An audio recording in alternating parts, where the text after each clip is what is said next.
நம்பகமான விஷயங்களை தொடர்ந்து உரையாடி வருகிற நியூஸ் ஃபோக்கஸ் தமிழ் சேனலை சப்ஸ்கிரைப் பண்ணுங்க. தொடர்ந்து ஆதரவு தாருங்கள்.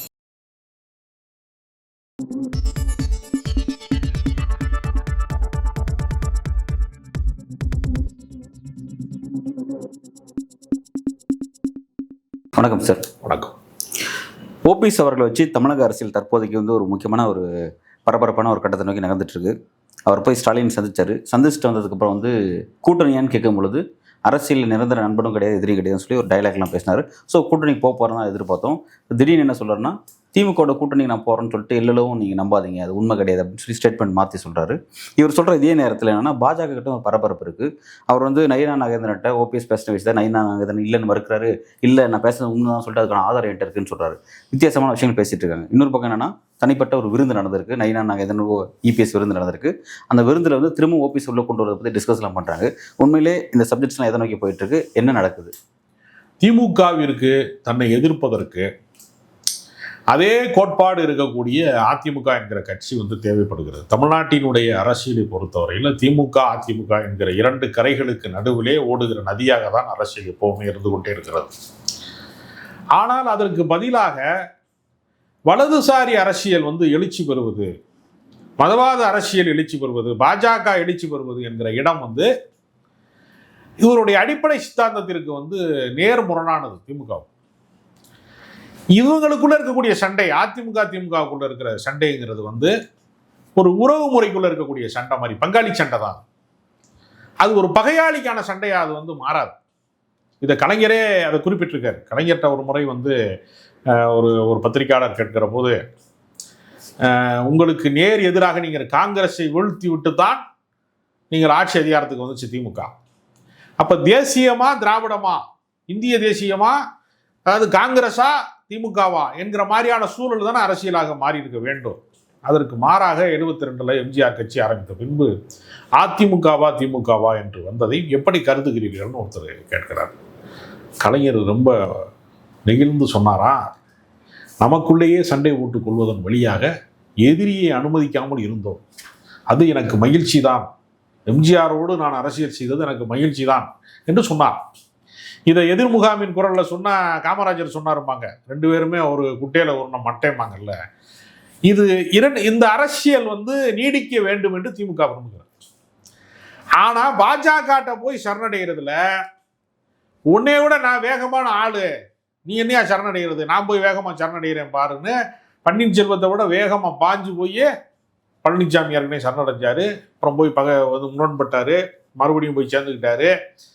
இப்போ ஓபிஎஸ்ஐ ஏறத்தாழ பாஜக கை கழுவிருச்சு.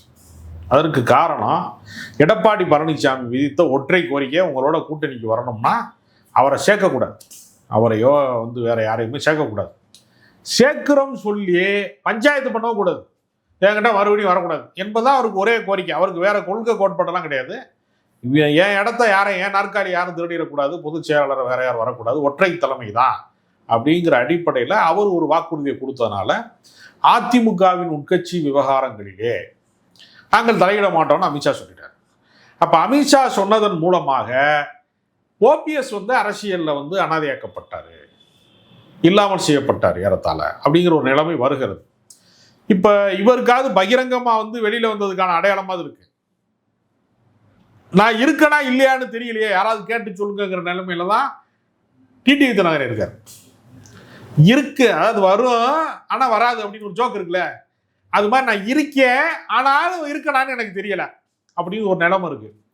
அப்போ டிடிவி தினகரன் என்ன நினைக்கிறாருன்னா, நாளைய ஓபிஎஸ்ஸா நம்மளை தூக்கி போட்டாங்கன்னா என்ன பண்ணுறது, நமக்கு ரொம்ப கேவலமாக போயிடும். பழனிசாமிகிட்ட போய், பழனிசாமியை கடந்த காலங்களில் ரொம்ப மோசமாக விமர்சனம் பண்ணியிருக்காரு டிடிவி தினகரன், கல்லாப்பட்டி சிங்காரம் மாதிரியே இருக்கிறாரு அப்படின்லாம் சொல்லியிருக்காரு. அதனால அவர் அரசியல் தலைவரை என்னால் பார்க்க முடியல அப்படின்னு சொல்லியிருக்காரு. அப்போ டிடிவி தினகரனுக்கும் ஏறத்தாழ இன்றைய ஓபிஎஸ்சி நிலையில் நாளைக்கு இன்று நீ நாளை நான் அப்படிங்கிற மாதிரி இடத்துல தான் டிடிவி இருக்கார். சசிகலா களத்துக்கு வரல, அதனால் அதை ஒரு ஓரமாக புலம்பிக்கிட்டு இருக்கிறாங்க. அவங்களா அந்த ஜெயா பிளஸ் மாதிரி அவங்களுடைய சொந்த தனியார் தொலைக்காட்சிகளில் உப்பாரி வைப்பதற்கென்று ஒரு ஒப்பற்ற சேனலை நடத்தி கொண்டிருக்கிறாங்க. அவ்வளோதான். அவங்களா ஒரு அறிக்கை வெளியிட்டு அவங்களா மகிழ்ச்சி அடைஞ்சுக்கிறாங்க, அவ்வளோதான். இப்போ கள அரசியலில் யார் வந்து அதிமுகவினுடைய உண்மையான தலைமை என்கிற போர் முடிவுக்கு வரல. இந்த தேர்தலில் 2026 தேர்தலில் ஒரு மிகப்பெரிய பின்னடைவை எடப்பாடி பழனிசாமி சந்திச்சா அந்த கட்சியில் இருக்கிறவங்க தொடர்வார்களா என்கிற ஒரு கேள்வி இருக்குது. அதாவது கட்சி இருக்கும், கட்சியில் வந்து எடப்பாடி வந்து பொதுச் செயலாளராக இருப்பாரா, தலைமை பொறுப்பில் இருப்பாரா என்கிற சந்தேகம். இப்பயே அவர் தேர்வாரா தேர மாட்டாரா என்று ஒரு கணக்கு வழக்கு ஓடிக்கிட்டு இருக்கு உள்ள.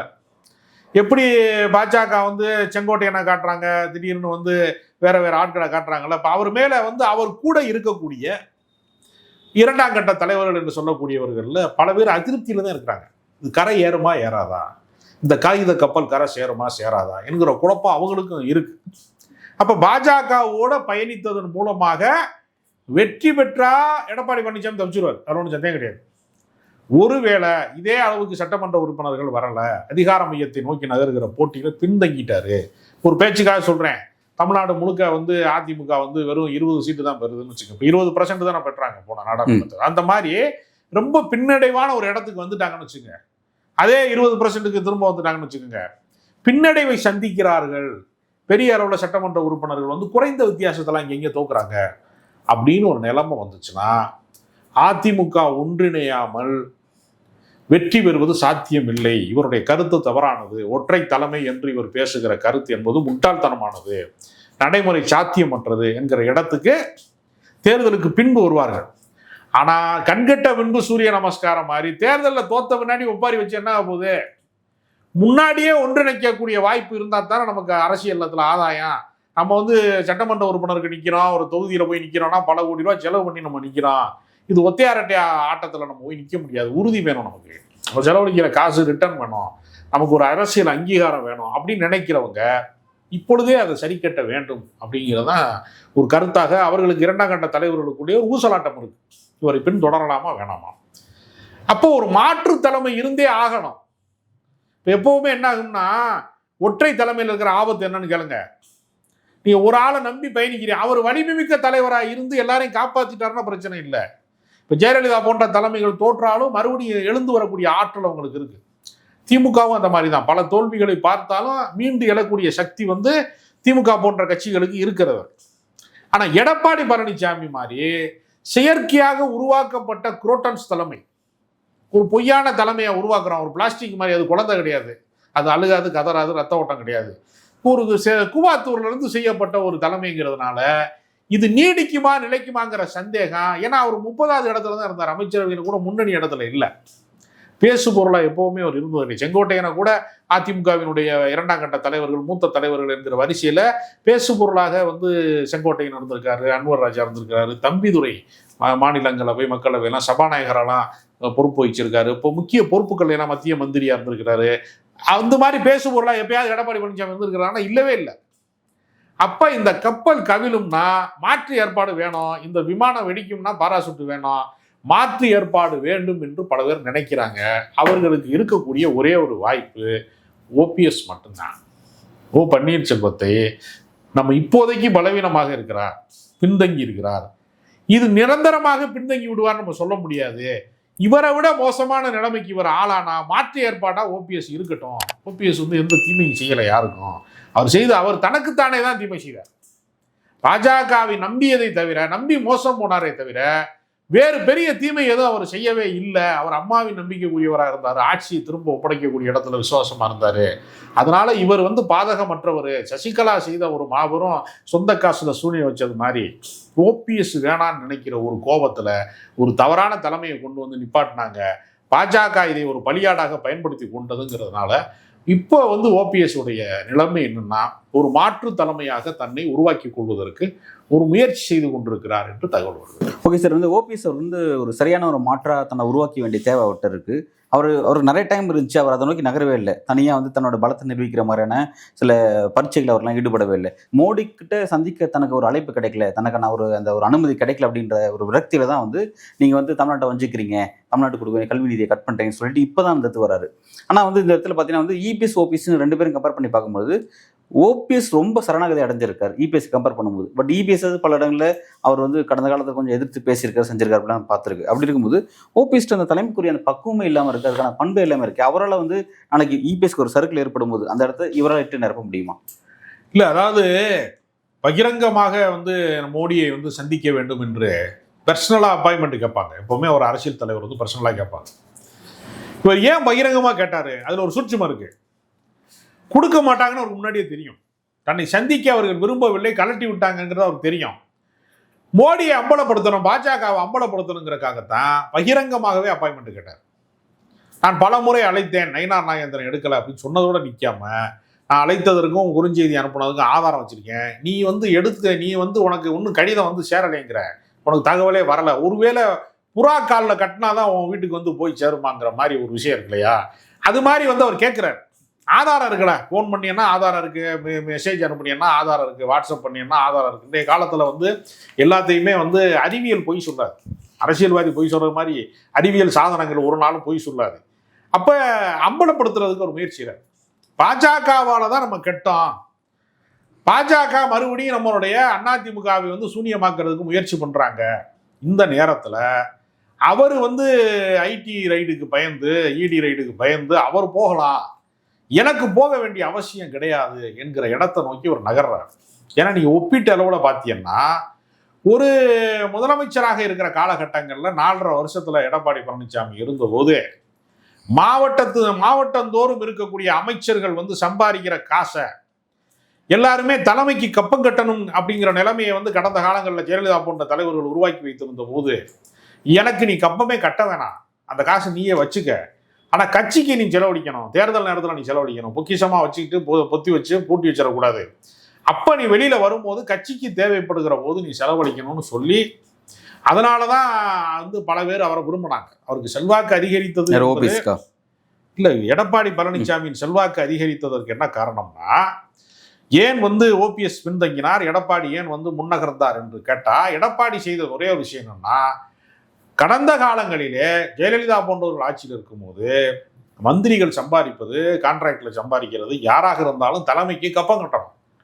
இந்த கப்பம் கட்டுகிற வேலையே இல்லை, மாவட்டத்தில் சம்பாதிக்கிற நீனே மந்திரியாக இருக்கிறேன் வச்சுக்கிட்டு கட்சிக்கு செலவு பண்ணு, தேர்தல் வருகிற போது செலவு பண்ணு, நான் இந்த மாதிரி ஊர்வலம் வர்றேன் வந்து தமிழ்நாடு காப்போம்னு நான் வந்து சுந்தரா டிராவல்ஸ் பஸ்ஸில் ஏறி வருவேன், அப்போ செலவு பண்ணு, அது மாதிரி கட்சி நிகழ்ச்சிகளுக்கு செலவு பண்ணால் போதும் என்று அவர் சம்பாத்தியத்தை விட்டு கொடுக்குற இடத்தை நோக்கி எடப்பாடி பழனிசாமி விட்டு கொடுத்ததுனால தான் அவங்க இவர் பெரிய தலைவராக கருதிட்டாங்க. 8வது வள்ளல் வந்து எம்ஜிஆர் கிடையாது, 9வது வள்ளலா நம்ம எடப்பாடி எடுத்துக்கலாம், 8வது எடுத்தோன்னா எம்ஜிஆருக்கு விட்டுடலாம் பரவாயில்ல அப்படிங்கிற இடத்துக்கும் இவன் வந்தாங்க.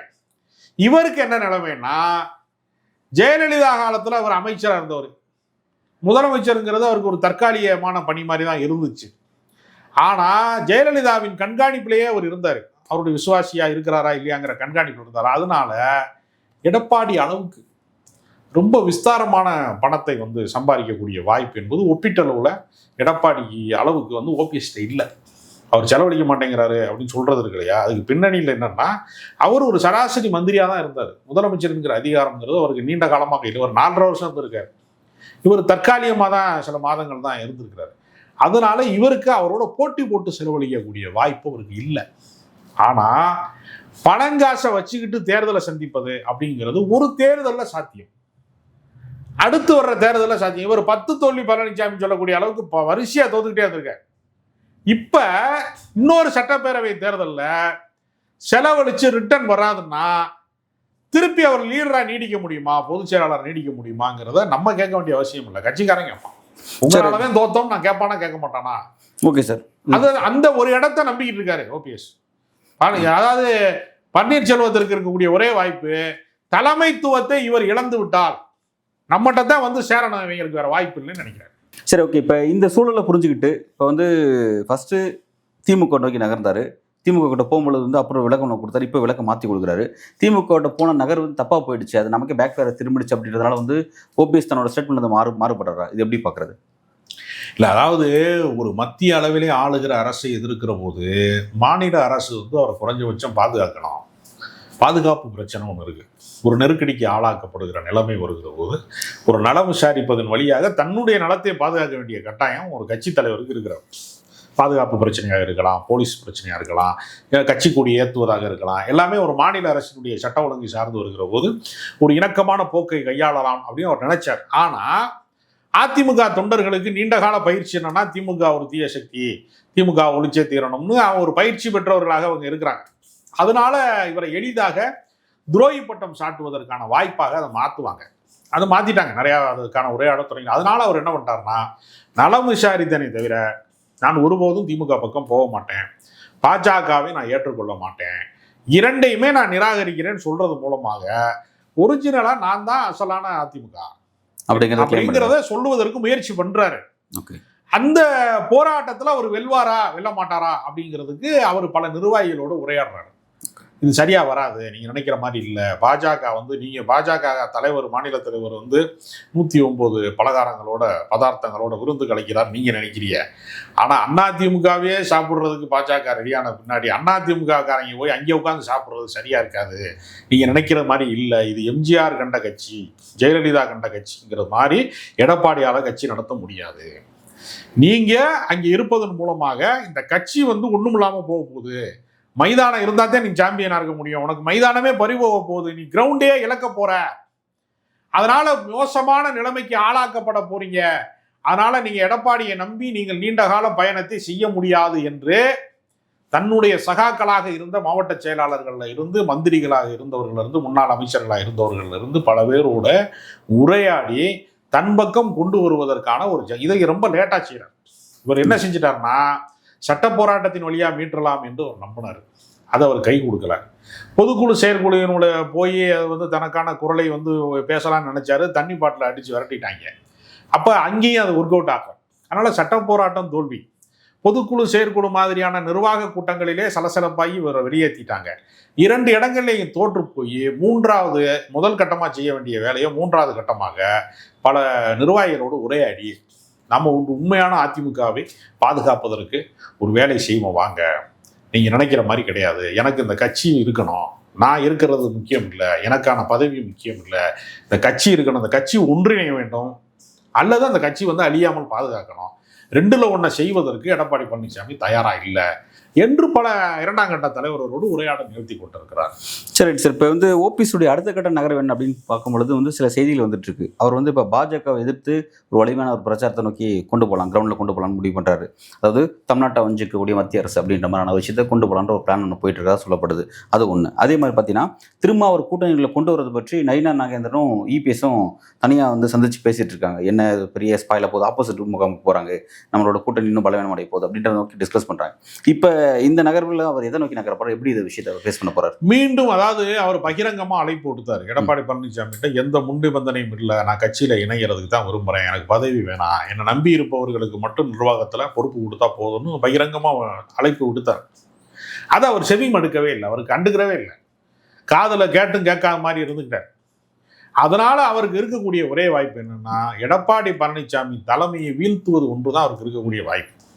இணைவதற்கு விரும்பினாரு, அவங்க அனுமதிக்கல. அவர் என்ன செய்ய போறாருன்னா, பாஜக அதிமுகவை எப்படியெல்லாம் அழிக்க போகிறது என்கிற பிரச்சாரத்தை மட்டுமே முன்னெடுத்தார்னா தேர்தல் வரைக்கும், தேர்தலில் கை கொடுக்கிறதோ இல்லையோ, தேர்தலுக்கு பின்பு உள்ள அதிமுக என்பது ஓபிஎஸ் பக்கம் வருவதற்கான வாய்ப்பாக மாற்றப்படும் அவர் நம்புறாரு.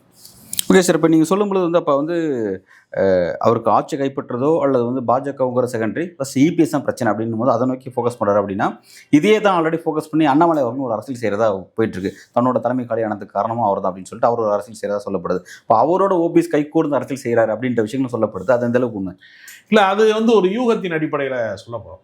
அண்ணாமலையெல்லாம் அவர் தலைமைக்காக மதித்திருப்பாரே தவிர, பாஜகவினுடைய தேசிய தலைமைக்காக வேண்டுமானால் போய் பார்த்திருப்பாரே தவிர, அவருடைய அரசியல் அனுபவத்துக்கு அவர் கலைஞரோட அரசியல் செய்தவர், ஜெயலலிதாவோட அரசியல் செய்தவர் என்கிற ஒரு உயரத்திலிருந்து பார்க்கிற போது அண்ணாமலைக்காகலாம் தன்னுடைய நிலைமையை அவர் மாற்றிக்கொள்ள மாட்டார். ஏன்னா விஜய் அரசியல் கட்சி வச்சிருக்கிறாரு, தமிழக வெற்றி கழகத்துக்கு அவர் ஆதரவு தெரிவிக்கலாம், அது பேச்சுவார்த்தை நடத்தலாம் என்கிற யூகங்கள் வந்தபோது கூட அவர் அதை குறித்து அவர் மறுத்துட்டார். அப்ப தமிழக வெற்றி கழகத்தை ஏற்கக்கூடிய இடத்துலயே அவர் ஓபிஎஸ் கிடையாது. அப்ப ஓபிஎஸ் உடைய நிலைப்பாடு என்பது அதிமுகவை முதல்ல எடப்பாடி பழனிசாமிகிட்ட இருந்தும் பாஜக இருந்தும் முதல்ல காப்பாற்றணுங்கிறது தான். கட்சி பொறுப்பு என்பதை விட, ஆட்சி அதிகாரத்தை விட கட்சி காப்பாற்றப்பட வேண்டும். அந்த கட்சியை காப்பாற்றுவதற்கு நம்ம மக்கள் மன்றத்தில் போய் பாஜகவை அம்பலப்படுத்துவோம், எடப்பாடி பழனிசாமி அம்பலப்படுத்துவோம், நம்மை நம்புகிற தொண்டர்களை நோக்கி. இப்பதான் தொண்டர்களை நோக்கியே பயணிக்க போறார். இதுவரைக்கும் அவர் தொண்டர்களை நோக்கி பயணிக்கல. அவருக்கு தொண்டர் பலம் இல்லை, அவருக்கு ஆதரவு நிலைப்பாடு இல்லைன்னா அவர் 3,42,000 வாக்குகளை பெற்று அவர் ஒரு 2வது இடத்திற்கு வந்திருக்க மாட்டார். ஏன்னா அதே ராமநாதபுரம் நாடாளுமன்ற தொகுதியில இரட்டை இலை டெபாசிட்டே பறிபோனது. அந்த நிலையை நோக்கி அவர் மக்களை நோக்கிய பயணமாக மாற்றுவதற்கு முயற்சி செய்கிறாரு. அந்த முயற்சி என்பது எடப்பாடி பழனிசாமி ஒருவேளை தேர்தலிலே பெரிய பின்னடைவை சந்தித்தால் அதற்கான ரிசல்ட் ஓபிஎஸ்க்கு நிச்சயமாக கிடைக்கும். சரி, ஓகே சார். இப்போ ஓபிஎஸ் உடைய குறிக்கோள் அப்படிங்கிறது இபிஎஸ் வீழ்த்தணுங்கிறது ஓகே, அதில் பாஜக உடன்படணும்னு நான் நினைக்கிறேன். ஆனால் அதிமுக பலவீனப்படுத்தணும், அதிமுக காலி பண்ணணும், அந்த இடத்துல தங்களுடைய இடத்தை எட்டு நிரப்பணுங்கிறது தான் பாஜகவோட விருப்பமாக இருக்குது. ஸோ அப்படி ஒரு இடத்த செய்யும் பொழுது இப்போ ஓபிஎஸ் அதை தடுக்கிறார் வரனா இபிஎஸ்ஸை டிஸ்டர்ப் பண்ணுறவரையும் ஓபிஎஸ்ஸை பாஜக டிஸ்டர்ப் பண்ணாது. அடுத்து கட்சியை காப்பாற்றுன்ற ஒரு இடத்துக்கு ஓபிஎஸ் வர்றார் அப்படின்னா அதை டெல்லி பாஜக விட்டுருமா? விடாது. அவர் மீது வழக்கு போடவோ, அவரை முடக்கவோ, அவருடைய செயல்பாட்டை இல்லாமல் செய்யவோ, அவருடைய அரசியல் வாழ்க்கையை பூஜ்ஜியமாக்கவோ நிச்சயமா அவங்க முயற்சி பண்ணுவாங்க. அதற்கு துணிந்து நான் செயல்பட போறேன், நான் இதற்கெல்லாம் அஞ்ச போவது இல்லை, பாஜகவினுடைய ரைடுக்கு நான் பயப்பட போறது இல்லை என்கிற இடத்தை நோக்கி அவர் நகர்றார். அவர் செல்லா காசுன்னு நினைக்கிற இடத்துல நான் தான் ஒரிஜினல் அதிமுக, நான் தான் அதை மீட்க போறேன் என்கிற ஒரு வைராக்கியத்தோடு அவர் மக்கள் மன்றத்தை அணுகுவதற்கு முடிவெடுத்திருப்பதாக செய்கிறார். சிறப்பா அவர் பின்னாடி இருக்கிற வைத்தியலிங்கம் மற்ற நபர்கள்லாம் பார்த்தீங்கன்னா இடி ரடார்ல அவங்களாம் இருக்காங்க. கிட்டத்தட்ட 28 கோடி வழக்கு வைத்தியலிங்கம் மீது இருக்குன்னு பார்த்தோம். இடையில ரீசெண்டாக ரைட்ல நடந்துச்சு பார்த்தோம். இப்போ அவர் சொல்லி உள்ளிட்ட பின்னாடி இருக்கிறவங்க பல பேர்கிட்ட நிறைய சொத்துக்கள் இருக்கு. சொத்துக்கள் வச்சுட்டு இருக்கு. இவ்வளோ பேர் பாஜக துணிச்சு எதிர்ப்பாங்களா? ஏன்னா பார்க்குறோம் பல மாநில முதல்ல கைது பண்ணி சிறைப்படுத்த போறாங்களாம் பார்க்குறோம். அதுக்கெல்லாம் இவங்களும் அப்படி தாங்குவாங்களான்னு கேட்குறேன். இல்லை, அதாவது கட்சி நிர்வாகிகளுக்கு தாக்கு பிடிப்பதில் சில சிரமங்கள் இருந்தாலும் அது வழக்கு மன்றத்துக்கு போய் நிரூபித்து வர வேண்டிய காலகட்டம் இருக்கிறதுனால கட்சி தொண்டர்களை நோக்கிய பயணமாக அதை மாற்றலாம்னு நினைக்கிறார். கட்சி தொண்டர்கள் அவர் பக்கம் ஒரு வேளை திரும்பக்கூடிய வாய்ப்பு வந்தா அது முழுக்க அரசியல் ஆதாயமா மாற்றப்படும். அப்போது வழக்குங்கிறது நீர்த்து போயிடும். ஒரு கட்டத்துக்கு மேல வழக்கு என்பது நிரந்தரமானது அல்ல, குற்றச்சாட்டு என்பது நிரந்தரமானதல்ல, குற்றம் நிரூபிக்கப்படாமல் போவதற்கான வாய்ப்பு அதிகமாக இருக்கிறது. அதனால அதையெல்லாம் தாண்டி கட்சியை காப்பாற்றியே தீரணும் என்கிற ஒரு வைராக்கியத்திற்காக பாஜக அதை விழுங்கி விடக்கூடாது என்கிற ஒற்றை நோக்கத்திற்காக அவர் ஒரு கடைசியாக ஒரு போராட்டத்தை முன்வைக்கிறார். அந்த போராட்டத்தினுடைய ஒரு வடிவமாகத்தான் இது போன்ற அறிக்கைகளை அவர் வெளியிடுறாரு. ஓகே சார், ஓபிஎஸ் உடைய நகர்வு அடுத்த கட்டம் எதை நோக்கி, அவரால் அந்த கட்சியையும் இபிஎஸ்ஸை வீழ்த்தி அந்த கட்சியை காப்பாற்ற முடியுமா அப்படிங்கிறத பொறுத்திருந்து பார்க்கலாம் சார். மிக்க நன்றி.